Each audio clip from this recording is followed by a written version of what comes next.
Hello दोस्तों, welcome to your channel अभिव्यक्ति PCS. दोस्तों यूपी पीसीएस मेंस 2024 के लिए आंसर राइटिंग चल रही थी, ठीक है। और इसमें आपने जीएस पेपर 5 और 6 के लिए योद्धा बैच के अंतर्गत आंसर राइटिंग की भी है, ठीक। तो पेपर 4 के लिए आज हम इस वीडियो के माध्यम से आपको एक प्रश्न की स्ट्रक्चरिंग सिखाएंगे, जिसमें भूमिका, मुख्य भाग, आगे की राह और निष्कर्ष को आपको बताया जाएगा, ठीक है। तो इसकी स्ट्रक्चरिंग सीखेंगे। तो चलिए फिर स्टार्ट करते हैं प्रश्न को कि घृणा व्यक्ति की बुद्धिमत्ता को का संहारक है, और क्वेश्चन आप आगे देखेंगे, ठीक है। तो चलिए फिर स्टार्ट करते हैं। तो आपके सामने स्क्रीन पर प्रश्न है कि घृणा व्यक्ति की बुद्धिमत्ता और अंतःकरण के लिए संहारक है, ठीक है, जो राष्ट्र के चित्त को विषाक्त कर सकती है। क्या आप इस विचार से सहमत हैं?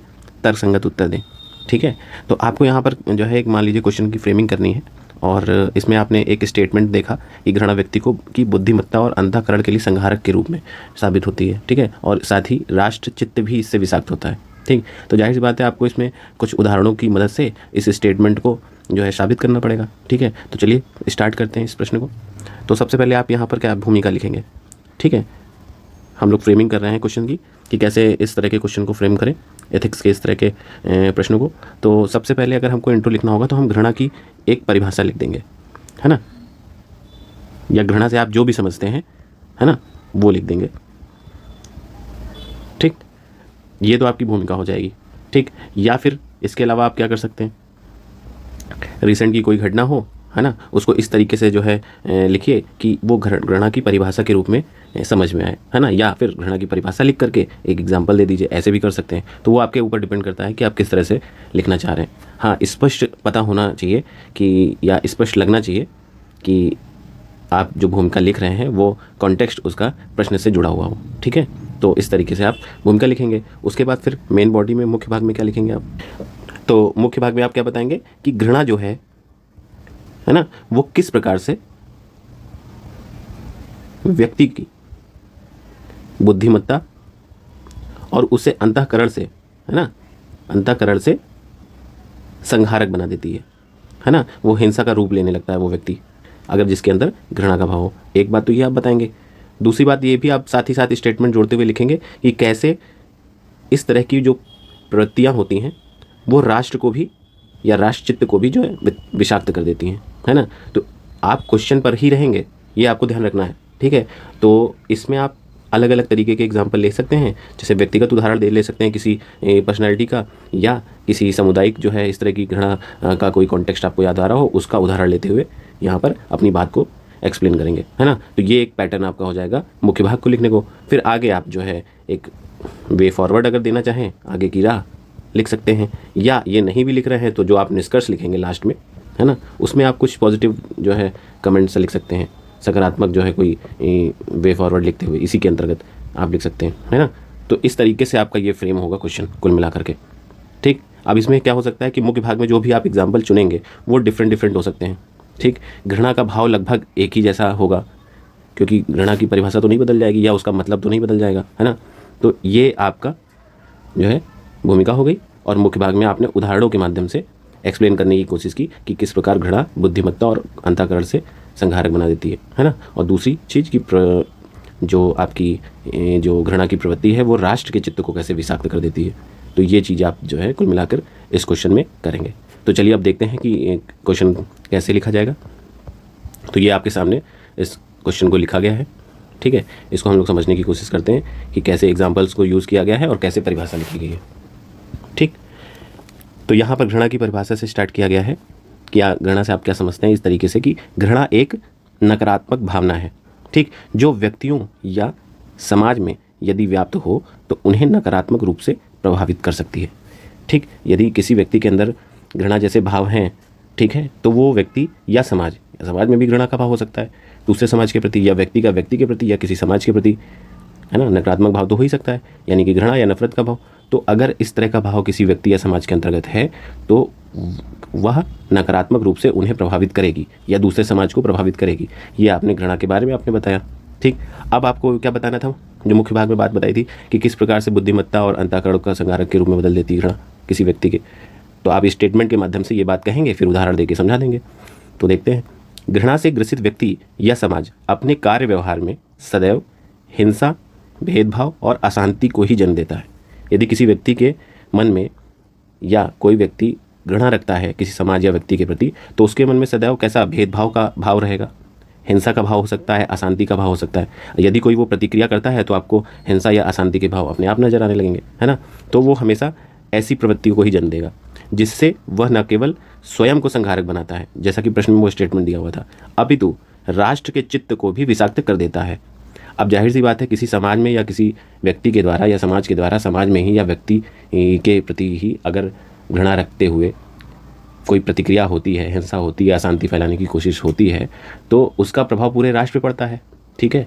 और पूरे राष्ट्र पे पड़ता है तो और भी जगह भी जो है आप देख सकते हैं कि इस तरह की प्रवृत्तियाँ देखी जा सकती हैं। तो राष्ट्र का चित्त भी साथ ही साथ विषाक्त होता जाता है ना। तो कुल मिला के ये भाव यहाँ पर बताने की कोशिश की है। अब आगे देखते हैं कि जिसे निम्न उदाहरणों के माध्यम से देख सकते हैं। तो अब उदाहरण के माध्यम से हम समझेंगे कि कैसे ये चीज़ें होती हैं, ठीक है। तो अगर हम व्यक्तिगत प्रभाव की बात करें कि व्यक्तिगत रूप में कैसे ये घृणा का भाव लोगों को जो है संहारक बनाता है, तो एडोल्फ हिटलर का एग्जाम्पल हम लिख सकते हैं आराम से यहाँ पे, है ना। जातीय और धार्मिक समूहों के प्रति घृणा का भाव रखता था, ठीक, जिससे लाखों यहूदियों और धार्मिक अल्पसंख्यकों की नृशंस हत्या की थी उसने, है ना। तो व्यक्तिगत रूप से ये जो है घृणा से प्रभावित था, भले ही ये कुशल कूटनीतिज्ञ था, लेकिन चूँकि कुछ समुदाय के प्रति घृणा का भाव था तो उसने ये प्रतिक्रिया भी दी, तो संहारक के रूप में यहाँ पे ये दिख रहा है, ठीक। इसी तरह ही एंडर्स बेहरिंग ब्रेविक नाम का एक जो है व्यक्ति था, बेसिकली ये नॉर्वे का पॉलिटिशियन ही था, लेकिन इसकी भी जो मानसिकता थी नवनाजीवादी थी, ठीक। नवनाजीवादी इन द सेंस ये कि इसके अंदर भी जो है कुछ विशेष समुदायों के प्रति घृणा थी, जैसे बहुसंस्कृतिवाद को ही नहीं पसंद करता था, इस्लाम के प्रति अत्यधिक घृणा भी थी।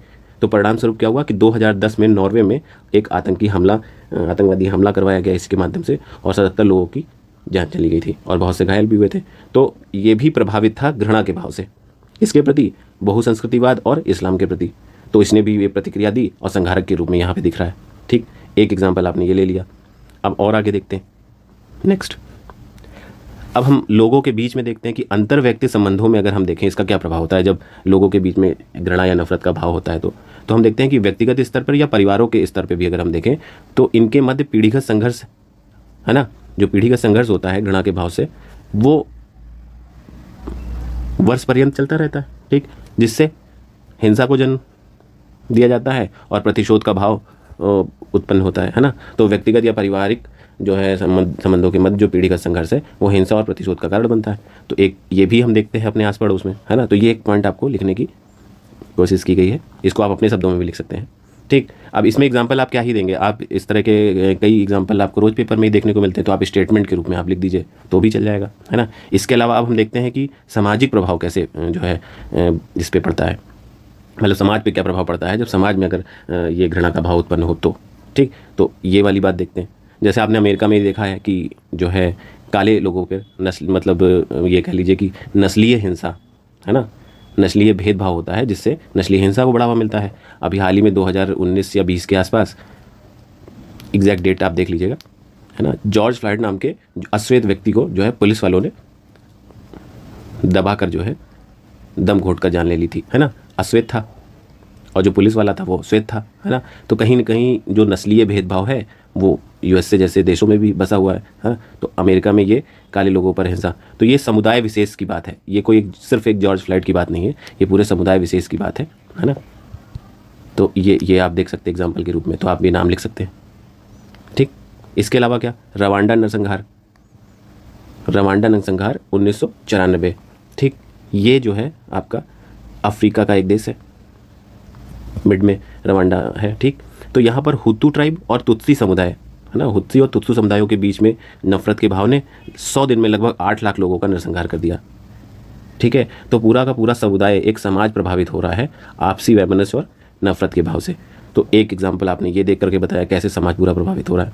साथ ही एक बाल्कन में जातीय सफाया 1990 में बोस्नियाई युद्ध के दौरान हजारों बोस्नियाई और सर्बों को यातना दी गई और विस्थापन हुआ, ठीक। तो एक एग्जाम्पल आप ये देख सकते हैं, ये पूरे समुदाय को जो है इन्होंने प्रभावित किया है, किसने, घृणा और नफरत के भाव ने। तो आप उसी प्रश्न के ही अकॉर्डिंग चल रहे हैं अभी। इसके अलावा आप वर्तमान कुछ संघर्षों को देखते हैं जहाँ पर ये घृणा के भाव ने जो है संघर्ष को जन्म दिया है। जैसे इजराइल फिलिस्तीन का मामला आप सुन ही रहे हैं, संघर्ष युद्ध चल रहा है हालांकि वो हमास ग्रुप के साथ चल रहा है, लेकिन हमास जो है और फ़िलिस्तीन के बीच में जो संबंध है आप समझ रहे हैं, ठीक। तो इजराइल और फ़िलिस्तीन संघर्षों में दोनों पक्षों में हिंसा और नफरत का चक्र हज़ारों लोगों की जान आज भी ले रहा है। तो आज भी वहाँ पर देख रहे हैं आप, वॉर चल रही है, दोनों ही पक्षों में सिर्फ लोगों की जान जा रही है, तो पूरा पूरा समुदाय और लोग भी सब प्रभावित ही हो रहा है, ठीक। दूसरा अगर वर्तमान देखें, रोहिंग्या संकट, रोहिंग्या जो अल्पसंख्यक मुस्लिम्स हैं, ठीक, उनसे घृणा जो है वहाँ के म्यांमार के जो मेनलैंड में जो इस वक्त रूलर हैं, तो घृणा का भाव, फलस्वरूप हत्याएं और यौन अपराध एवं जबरन विस्थापन हो रहा है। तो आप देखते हैं कि विस्थापन यहाँ तक है कि भारत में भी बहुत से रोहिंग्या लोग जो है अवैध रूप से आकर के बस रहे हैं। तो एक ये भी आप देख सकते हैं, है ना, नफरत का ही तो भाव है ये।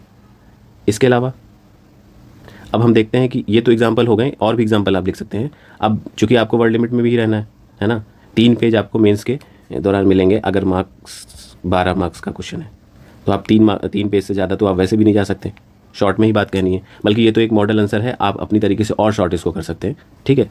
तो आगे की राह भी आप अगर लिखना चाह रहे हैं, और लिखना भी चाहिए, क्यों, क्योंकि अब एक घृणा का भाव है, तो आप बताएं कि कैसे इसमें आगे कुछ किया जा सकता है।